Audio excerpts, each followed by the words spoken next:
Please don't forget to subscribe. The sun bore down on the driveway, casting long shadows against the pavement as we packed the car. Our weekend getaway had been planned on a whim, an idea Daniel tossed out after what he called a stressful month. I didn't argue. Truth be told, we needed the escape. Daniel, my husband of just under a year, was a man of confidence and control, a successful architect with silvering hair and a deep voice that still made me smile.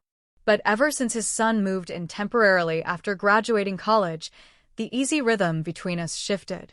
Jason, tall, dark-eyed, and strikingly mature for 23, had brought a quiet energy into our home, one I wasn't expecting to affect me the way it had. I tried not to notice him. I really did, but it was impossible not to. He was always around, shirtless in the mornings with wet hair from the shower, helping me carry groceries in from the car, or offering to cook when Daniel worked late. He had good manners and a quiet charm that never crossed any line. The problem wasn't him, it was me. The way my stomach fluttered when he looked at me too long. The way I noticed when he smiled at my jokes more than Daniel did. I felt wrong even thinking about it. But feelings have a way of creeping in uninvited. That afternoon, I came down the porch steps with my overnight bag as Daniel slammed the convertible's trunk closed. "Ready to hit the road, babe?" he called. I nodded and smiled, tucking a strand of hair behind my ear. "Just need to figure out the seats." Daniel looked at the car, a two-door classic he adored. Beautiful, but totally impractical. "You'll sit up front with me," he said automatically. Jason appeared then, backpack slung over one shoulder. "This car only has 2 seats, Dad. Where do you want me?" Daniel paused, rubbing the back of his neck. "Well, the back's not a real seat, but maybe you can squeeze?" Jason opened the door and shoved his bag behind it. "Barely any space back here. Someone's going to end up on someone's lap." Daniel's phone rang. He glanced at the screen and groaned. "I have to take this. You two figure it out." He walked down the driveway, already talking into the phone. Jason looked at me, eyebrows raised. "Well," he said with a grin, "I don't mind giving up my lap for the cause." My face flushed. "Are you serious?" "It's either you on my lap or me trying to fold into origami behind the front seat," he said, clearly amused. I hesitated. "This is so awkward." "It's just a seat," he said with a half smile. "Not a big deal." "Not a big deal." Right. But when I climbed in and settled onto Jason's lap, it felt like the world narrowed. My heart pounded in my ears. His legs were firm beneath me, his arm brushed lightly against my waist as he tried to help me balance. I kept my hands awkwardly on my lap, pretending like my pulse wasn't racing. "Comfortable?" he asked softly.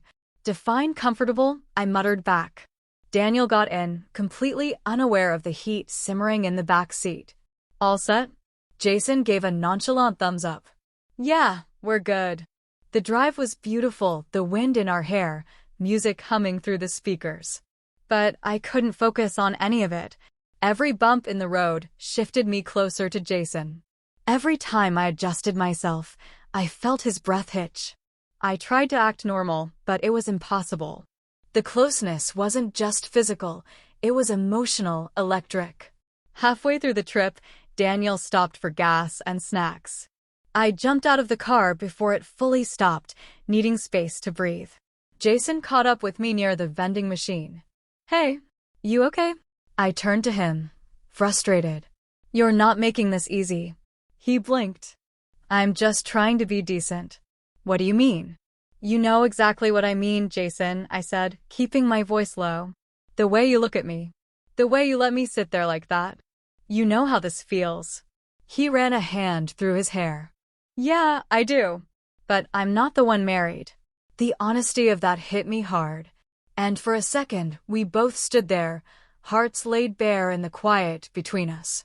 That night, we arrived at the lake house. It was secluded and charming, nestled beside a glassy lake that shimmered under the stars. Daniel was exhausted from the drive and went straight to bed after dinner.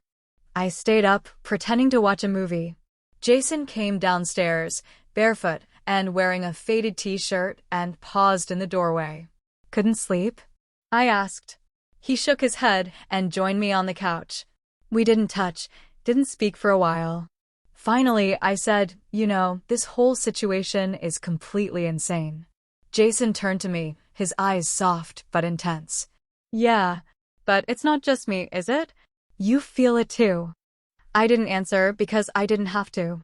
"I think about you all the time," he confessed. "I try not to. I really do. But you're impossible to ignore." I swallowed hard. "Jason, your father. I know. And I'd never hurt him. But sitting in that car, feeling you breathe, the way you moved, I've never had to work so hard to stay still in my life." My breath caught. I looked down at my hands, clasped tightly in my lap. "Why are you telling me this?" "Because I need to. Because this isn't going away unless we face it." I looked at him then, really looked at him. He was so young, so full of passion and honesty.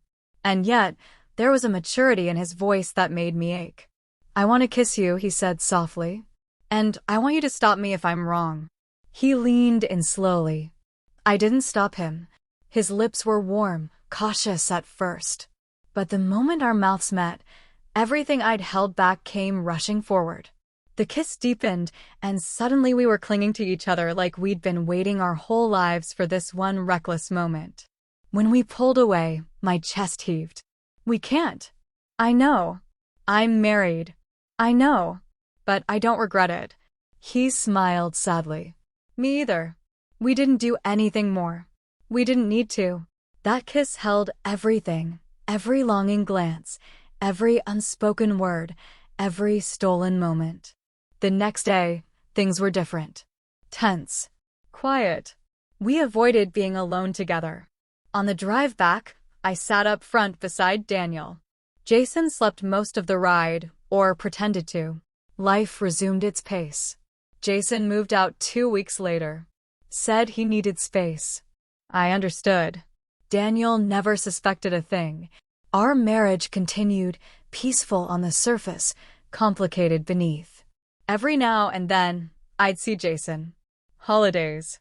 Birthdays. Always cordial. Always polite. But when our eyes met, I remembered. And I knew he did too. That summer changed everything. Not because of what happened, but because of what didn't. We stepped back from the edge. We chose the harder road. The right road. But still, some nights, when I'm lying next to my husband, I remember the weight of Jason's arms beneath me, the way his breath warmed my skin, and the kiss that told the truth neither of us could ever say aloud again. It was a moment. Just one, but it lives with me forever.